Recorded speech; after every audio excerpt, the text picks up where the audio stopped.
And this one is a really interesting game that really gives players the opportunity to flex their creativity.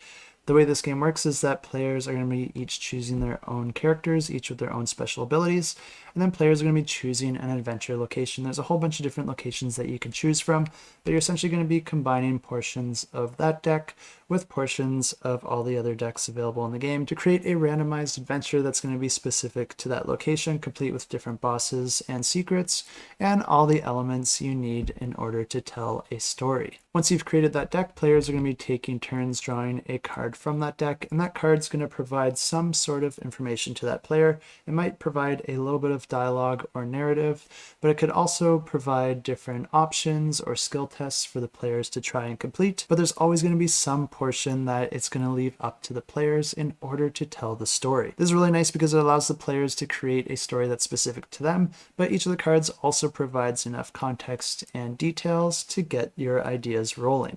And as players are taking turns doing all this, there's going to be special cards within that deck that could reveal big secrets as to the ambition of the boss in that deck.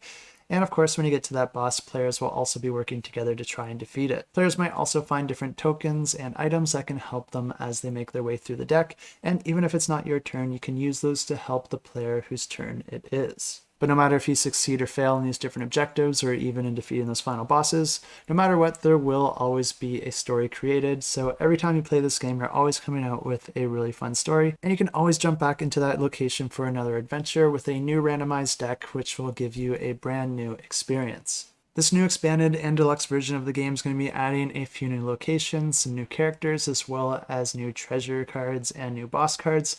And it's also going to allow some new modes of play, including a way to link different location adventures together into one single giant expanded adventure. This one looks like a ton of fun, especially if you have younger gamers at the table. And if you're interested to check this one out, as always, I do have it linked in the description below.